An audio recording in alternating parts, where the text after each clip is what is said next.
حضرت اسماعیل علیہ الصلاۃ والسلام پیدا ہوئے تو اللہ رب العزت نے حضرت ابراہیم علیہ الصلاۃ والسلام کو فرمایا: "اے میرے پیارے خلیل، آپ اپنی بیوی کو بے آب و گیا وادی میں چھوڑ آئیں۔ اگرچہ یہ بہت ہی زیادہ مشکل تھا۔ آپ اندازہ لگائیں کہ جو وادی گنجان ہو، جہاں کوئی بسنے والا نہ ہو، وہ پانی جس کے بغیر رہنا ناممکن ہی نہیں، بلکہ جس کے بغیر جینا ہی ناممکن ہو، وہاں بچوں کو اکیلے چھوڑنا بہت ہی مشکل ہوتا ہے اور بہت بڑا امتحان بھی ہے۔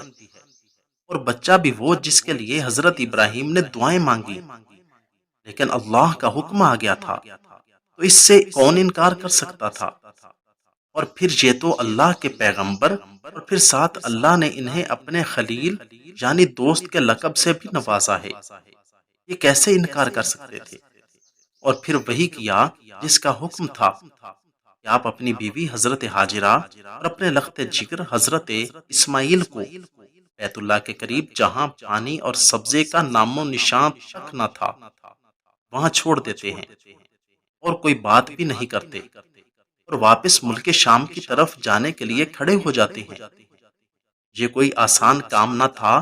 ذرا تصورات کی دنیا میں کھو کر دیکھیں کہ اکیلے مکان میں جہاں ہر طرح سے حفاظت ہوتی ہے اور ہوتا بھی شہر ہے، وہاں اکیلی بیوی کو چھوڑ کر آنے کے لیے دل آمادہ نہیں ہوتا، اور پھر ایسی جگہ بیوی بچوں کو ویرانے میں چھوڑ دینا، جہاں پینے کو پانی نہ ہو، ہر طرف پتھر ہی پتھر ہوں، اتنی بڑی آزمائش ہو سکتی ہے۔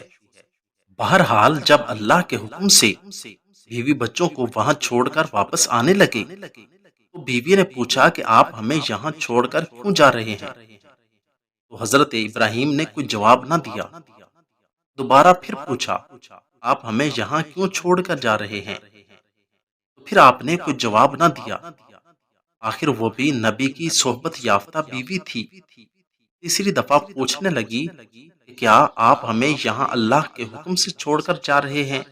تو حضرت ابراہیم نے جواب دینے کے بجائے سر ہلا دیا کہ ہاں، میں آپ کو یہاں اللہ کے حکم سے چھوڑ کر جا رہا ہوں۔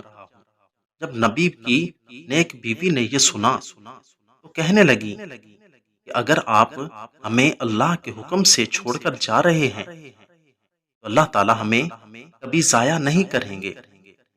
حضرت ابراہیم نے اپنی بیوی اور ننھے بچے کو چھوڑ کر واپس ملک شام چلے گئے۔ اس واقعہ سے ہمیں یہ سبق ملتا ہے کہ جب اللہ کا حکم آ جائے تو انکار نہیں کرنا، کیونکہ کامیاب شخص وہ ہے جو اللہ کے حکموں کی پابندی کرتے ہیں اور اس کے رسولوں کے طریقوں کے مطابق زندگی گزارتے ہیں۔ اللہ رب العزت ہمیں ایسا بنا دیں جیسا وہ چاہتے ہیں۔ آمین ثم آمین۔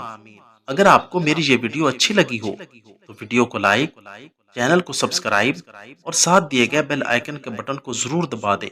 شکریہ، والسلام۔